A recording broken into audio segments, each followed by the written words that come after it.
Hey guys, Hammer of the mid-season finale, Legends Tomorrow, Season 2, Episode 8, The Chicago Way, and I was definitely looking forward to this episode, to say the least. I really didn't know how this episode was going to be, and that's mainly because of the fact that, like I said, this is a show that doesn't really have a lot of storylines. Like, it definitely does have them, but it doesn't have them in the way other shows do, where, you have them throughout every episode. No, this is a show, like I said, that really is something different every episode, and when your show is so different every episode, I really didn't know this episode was going to be. But overall, I gotta say, this was a pretty good mid-season finale. Now, was it perfect? No. I do think some aspects were very underwritten. I think there were some things in here that were really just there to create drama. But it definitely was more of a mid-season finale than The Flash. Definitely not better than Arrow's. Arrow is still the best mid-season finale I've probably seen out of any of the mid-season finales so far.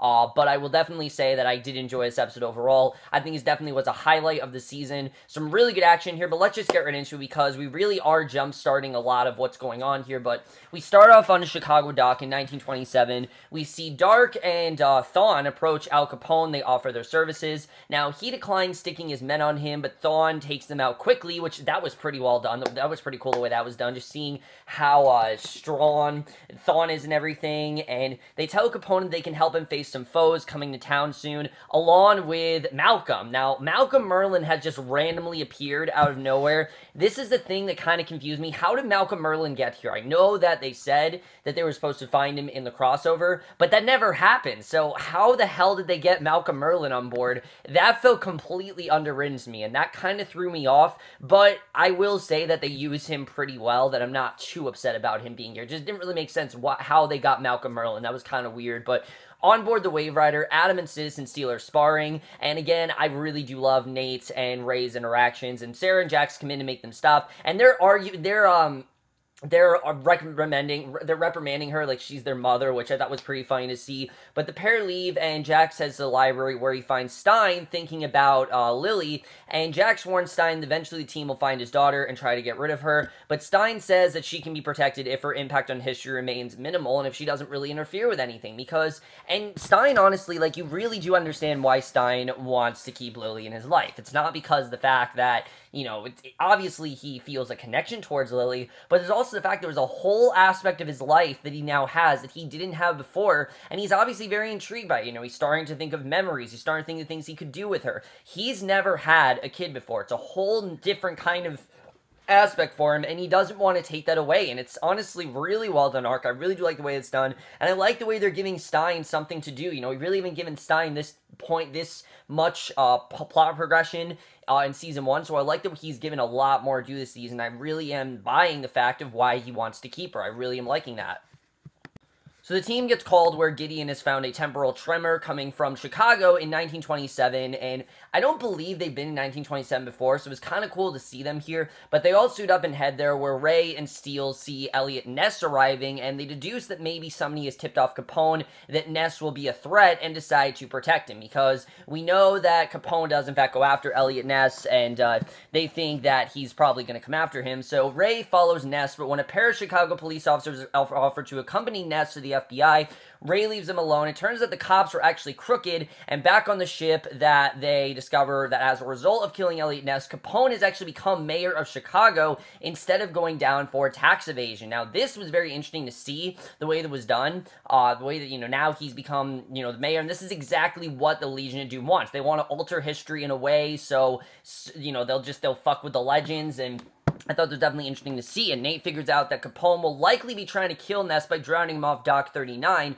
so they go stop him from being killed, and as they're trying to resuscitate an unconscious Ness, Dark looks on, pleased that the Legends took the bait, because obviously, this is clearly a distraction from something bigger. Like, they're not just trying to take out Ness, there's definitely more to it, and we can see that, obviously, they have more of a plan. We just don't know what it is, but on board the Wave Rider, it's going to take a while to heal Ness, so Nate decides to impersonate Ness and continue his investigation, which I thought was smart to do, and there were definitely some humorous scenes. Seeing Nate as Ness definitely was funny, but they decided they're going to take down one of Ness's clubs, and Sarah Jackson Stein decided to go undercover at the club, and I did love the scene where Stein was trying to figure out what to order, so he just ordered a club soda. I thought that was pretty funny. And seeing Sarah in, like, that flapper outfit, I thought was just really cool. They really did do a lot of fun stuff with the time period in this episode that Legends tends to do really well, and I definitely like that. But on the ship, we see Mick, in the meantime, he's completely miserable. He's not at all enjoying his time here, and he's not at all acting like himself. And Amaya doesn't really understand why. You know, she's trying to get him to open up to her,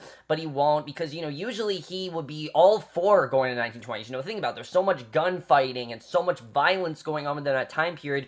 Why would he not want to be in the 1920s? And we find out why. After a couple of drinks, he actually sees Len, and it was really cool to see Captain Cold back again, but I will definitely say that they definitely did in fact tease us with this, because they made it seem like he was going to come back officially to the show, you know, in this episode, but no, it's kind of just hallucinations that Mick is having. But he mocks him for working with the Legends and says he's there to set Mick straight, and I really do like this, because you don't really see it just as Len. It's more of Len is his evil side, that is his evil side coming out saying, you know, how could you become a hero? This is not at all who you are. And that's something that I think Mick has really been struggling with this season, but he hasn't really been struggling with it this season. I feel like this season he has in fact been an anti-hero, but I don't really know why this randomly came back. Like, why is he randomly worrying about being a hero again? I mean, this is something that I feel like he accepted in the, you know, finale. Why is he all of a sudden worried about becoming a hero? That really did not make much sense to me. And to say that I don't think this is an interesting plot point, I think Mick being haunted by visions of Len telling him to be bad and not understanding why he turned good is a perfectly fine plot point. I think it works perfectly with his character. It's just that this late in the season, it doesn't really go with the rest of Mick's arc. Mick has not really questioned whether he's good or evil all season. He kind of made that choice last season. I don't really know why he's having these visions of Len, who he could just go back to in 2000 anyway. I know he can't right now, but we saw at the end of the first season, he can just go back to 2013, and then he can see Len, but, you know, he can't right now. But anyways, inside the club, the team sees dark, and before they can react, Thawne shows up, kidnaps Sarah and Stein, and leaves the rest of the team looking embarrassed when Ness raids a bar that's already been cleaned out of its booze. So, again, you see them making so many countless mistakes, and I gotta say that I'm kind of tired of this team losing. I kind of just want to see them win, because they never really do. I want to see, that's why I like the Jonah Hex episode so much, because they actually won. The Dominaires episode, they won. I mean, in this case, they didn't really win anything, but on board the Wave Rider, the team argues about how to nail Capone because they don't really know how to take him down, and while plotting how to use Rip's armory to chase down the speedster, Mick finally tires of hearing them argue, and he decides to take charge. He wants to be the one in charge here. He's tired of them going back and forth, and in a basement, we see Sarah and Stein. They're tied up, and Malcolm comes in to tell Sarah that if she gives him the amulet that Thawne wants, that he will give her a life again, and he'll prevent the sinking of the Queen's Gambit. So she declines the offer, telling him the time is sacred, and it can't be changed to suit any, because, yeah, I mean, I like that we had this whole situation with Malcolm and Sarah, because he essentially is the reason that she died. Remember, he told Thea to kill her, and that's why that whole thing went down, but basically, he tells her that he'll prevent the sinking of the Queen's Gambit, and she declines the offer, because she doesn't want that. You know, she already has seen what that life is like, and she's not really into it, unlike Thea. And that's something I did like here, is that, again, the effects of what happened in the crossover are, in fact, prevalent here. Like, you definitely do hear about them, and, you know, Sarah already knows what that life is like. She's not interested in that life, and, she tells him that time is sacred and it can't be changed to suit any one person's desires without hurting others. That there's going to be pitfalls along the way. Yes, we want to save everyone, but we just simply can't do that. And that's something that Sarah has learned, and that's something I thought was really well done here. And as he leaves, she tells him that she'll take a nightmare that's a real over a dream that's a lie, and that's really what she wants, you know, because as good as that fantasy was, that's what it was. It was just a fantasy, and she doesn't really want to live in a fantasy life right now. And that aspect of this episode, I thought definitely was the strongest, is the real over fantasy aspect, and that is exactly what Stein is going through, because when Stein praised her selflessness, she says she owes him for teaching it to her, and that's very much true. He taught her of the selflessness, and on a road outside Chicago, one of Capone's trucks is stopped in its tracks when Mick and Amaya shoot it up, and they steal it, and I do like seeing Mick and Amaya team up, and I know a lot of people are kind of shipping them after this. I definitely would not. Mick even said that they were just friends, so I really would not say that these two, they're setting them up to be together. I think that they are really just friends who have a lot in common, because, you know, Amaya is very much on a vengeance mission, and Mick obviously is upset about what happened to Len, so they very much, I think, are just, this is more of a bond of convenience and less of a romantic pairing in the future. I don't really think that's what this is.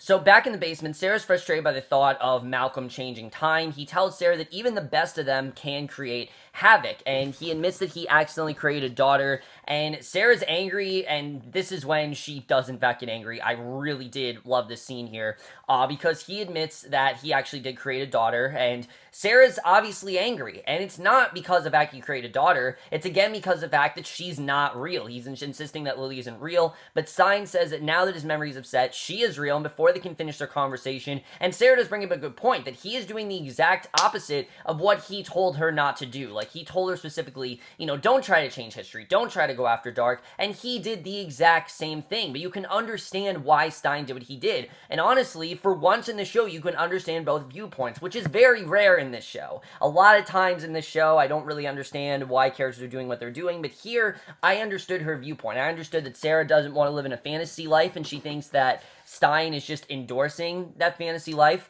while Stein, you know, he has a daughter that he's never seen before, and he's kind of intrigued by her. So how can you not want to, you know, create a fictitious daughter, really? I understand why Stein did what he did. It definitely does make sense to me, but Sarah's angry. She's insisting that Lily isn't real, but Stein says that now that his memories have set, she is real. Before they can finish their conversation, Dark comes in, tells Sarah that they plan to torture Stein. They carry him away, throw him in a cell with Thawne, and he takes it a futuristic box, saying he's modified a lethal weapon to be only a pain-inducing one, so we don't really know what that's about, but at the destination of the delivery truck, Nick, Amaya, Ray, and Nate arrive to look for Capone's documents, and once there, Amaya finds, once there, Amaya finds Sarah, sets to work freeing her, and Nate and Ray then steal Capone's ledger, and we see that Mick is then working his way through the halls, where he again sees Len, trying to convince him to abandon the team, and again, these scenes could be very strong, but it just didn't really make sense. I mean, why does Mick want to take action,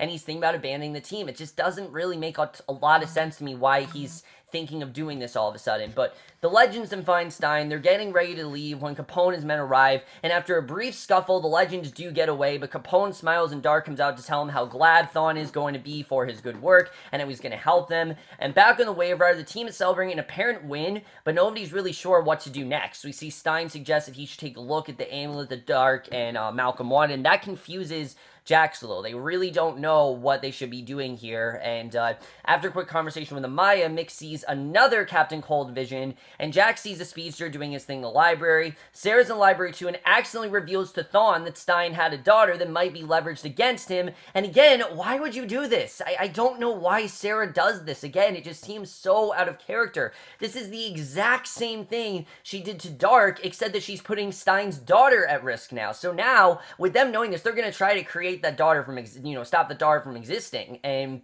I don't know why Sarah ended up doing this. This just didn't really make much sense to me. It seemed like it was just there to create drama, and I don't know why they keep doing this with Sarah. This is not at all something that Sarah would do. 1 minute, Sarah's telling Stein not to alter history, but that is the exact thing that she just did, so now she's being a hypocrite, and if they keep going this direction with Sarah, I might get really annoyed with her, because some scenes I really do like her, and now I'm not liking her, and I really hope that they stop doing this so they're going to just get their act together, because Sarah could be a really good character, but when they give her decisions like this, it just doesn't make any sense why she does that, and it's a pretty big risk that I don't really know why she decided to do this. So when the rest of the team tries to get Sarah away from Stein to deal with the issue, Thawne gets wise, and after a short fight, Thawne gets free on the bridge, opening the cargo bay for Malcolm and Capone's men to come on board, while Ray and Nate are locked in a storage room, and elsewhere in the ship, Capone's men are firing off guns. Sarah tries to defend her position, but Ray and Nate show up to help out, and Mick stage a theft of the amulet, but uses it as a chance for Amaya to blast Thawne with the speed gun. So Sarah and Malcolm have this pretty cool fight on the bridge. Thawne gets away. He's about to kill Amaya, but his watch goes off. He decides to run instead, and Sarah's about to cut Malcolm's throat, but he buys himself time by offering up Stein, and back at the docks, Capone and Merritt are about to toss Stein to the river, and I will say, this scene in general, this whole action scene, was really well done. Like, for mid-season finale especially, this was really well done. Sarah shows up, she knocks Capone out, she reveals that she gave Thawne the amulet, and in a park, Ray and Nate hand over Capone's ledger to Ness, and we see that pretty much they were able to get away this time. You know, they did give him the amulet, and they did, in fact, make sure that, you know, they did give Capone what he wanted. So it seemed like in the end they kind of won, but I did like the way they were able to get them away. But on board the Wave Rider, we see Mick is talking to Len when Amaya comes to see him in the lunchroom. She brings him a bottle of Canadian whiskey, which she stole from Capone's warehouse. She leaves, though, and Colt continues to mock Mick. And again, Mick tells Len that they're just friends and that that's all this is, and I just didn't really understand where this is going, and I really hope we don't end the season with Mick abandoning the team. It would just seem like such a backwards direction for the show, and I don't know why we go in this direction. Just really weird that they do that, but in the library, Stein and Sarah talk about how some things are more important than history, which is why she decided to save him at a potential cost in history and why she'll protect Lily too. So I like that she decided to do this. I think it's the right thing to do, but it's not really something that she just told Thawne about Lily, so I don't really know how this is really going to work out. But either way, I do like the direction this is headed. I like that Stein and Sarah did make amends, but I don't really know why she told Thawne in the first place. It just seems like such a backwards direction. I don't know why they did that, but the Legion of Doom assembled to put two amulets together. It's apparently a map that will bring them to the Spear of Destiny, this powerful magical artifact, and that's what they need. And to get it, they'll need Rip. And then we get to the ending. Now, this was very weird. We cut to 1967, and we see Rip, but he doesn't have an English accent anymore. He's directing a film that seems to be directly about him, and we don't really know what's going on there, but that is the way the episode ends. Very bizarre direction overall, but let's just get in this episode and where I think we're going to go from here. So overall, besides a few stupid decisions that Sarah made, I did really enjoy this episode. This was a really well-done mid-season finale. I think most of the plot points that we've been building to were, in fact, addressed in this episode. You know, we had some great Ray-Nate interaction. We had some great stuff with Stein. The Stein stuff I thought was really strong here. It's just Sarah telling Thawne what was going on. That didn't really make any sense to me. But let's talk about where this whole thing is going to go with Rip, because I have no idea where this is going. Look, I knew that Rip was coming back in the future. Whoever plays Rip, I can't think of his name right now, but Arthur Darville, said that Rip was, in fact, coming back later in the season. We just didn't really know what capacity, and now it seems like, you know, he is, in fact, going to come back in some way. We don't know how, but he is definitely back, and how is he without, you know, why is he suddenly without, why is he without a British accent? How'd that happen? What happened to him exactly? How'd he end up in this time period? I'm thinking this is the Legion of Doom's doing, because they said they need him, but we don't really know what that's all about, so I think that's definitely going to be very interesting, how he is without his British accent, because that's how we know of Rip. But if Rip is different than how we know him, I might actually like him more. My problem with Rip last year is that while I did care for his character, I always felt he was too much interfering with what was going on. Like, he always needed to be the one in charge. He was kind of a control freak, and I really hope that they kind of dial that back this season, because that is something that I don't want to see when Rip Brady comes back. I'm not really looking forward to that, but I do think this is an interesting direction to see where this is going to go. Malcolm coming back, I understand why Malcolm's back. They're not really going to explain how he came back, whatever. I guess they just randomly got him back. I don't know how, but either way, I'm looking forward to seeing where this is going to go with Malcolm. Are they going to get this, you know, the thing they need? Are they going to end up getting that, what is it, the Spear of Destiny? Are they going to end up getting it? What does it really do for them? How's it going to benefit them? I think that's going to be very interesting. Let's talk about this whole thing with Mick, because like I said, I think this is a good direction to take his character. In, you know, last season it would have been a good direction. If, you know, Len would have died halfway through last season, which I honestly think he kind of should have, because the impact of his death, there's definitely been an impact, but I feel like it wasn't as strong as it could have been, definitely, because we know that he can just come back anyway, so that didn't really make much sense to me, but I definitely think that this is not at all the direction to take Rip in right now, Mick in right now. I like that Mick didn't listen to Len in the end, but if he's really thinking about going back to being a supervillain, then the show is going to go 2 steps backwards again. That's something that the show constantly does. It always seems like it's moving forward when it goes backwards when it seems like it's moving forward, and I don't know why they constantly do that, and the perfect direction direction with that is Stein and Sarah. You had a really interesting plot point here where I understood Stein's point, then I understand Sarah's point, but then she goes and tells Thawne everything, and I don't know why they went in this direction with her. It just felt so backwards from what they were trying to do. And I don't know if the writers just do this because they don't know where to end plots and they just want to create drama, but I don't really like that. I do like that she knows about Lily and that she's going to protect her, but her telling Thawne, I don't really know if that helps Stein at all, really. I mean, how are you going to protect Lily if Thawne's going after her? There's so many things that they can do, and I don't really know where this is going. I do like the fact that Lily's staying on the show, because I really like her character. Granted, we didn't see her in this episode, we just heard about her, but I do like that Lily's staying around. I like that Sarah's in the know, and I like that right now it doesn't seem like there's anyone set to destroy her, because if they end up destroying her, I'm going to be really pissed. I think it's a good direction for Stein's character to go in, and I'm interested in seeing really where that's going to go. And I'm hoping we get to that time period where we see how Lily was created, what happened to Clarissa, because there still are a lot of things I'm very confused about, and I'm looking forward to seeing really where they're headed with that. I love the team dynamic of Ray and Nate. I think these two work really well together. I definitely really like what we saw with them. They were a lot of fun to watch, definitely. And I hope that we continue to see more of them just broing out, because their whole stuff, I think, is just a lot of fun to watch. And Nate, in general, I've really enjoyed this season. And I think that's something that Ray does really well. The show very often kind of makes Ray third wheel, and they kind of just make him, you know, kind of like a liability and just a disposable character. But I do like the way that Ray is getting something substantial to do. I like the way he's working with Nate. I think it's his totally direction to take his character in, and I'm very much looking forward to seeing where they're going to go with this, because right now I'm into it, and I'm hoping that they do stick with this, because I like where they're going with this right now. The whole situation going on with, like I said, Amaya and Mick, I do like overall. I think that's going to be very interesting. Overall, guys, I've enjoyed the season. I really have so far. I think this is a well-done season.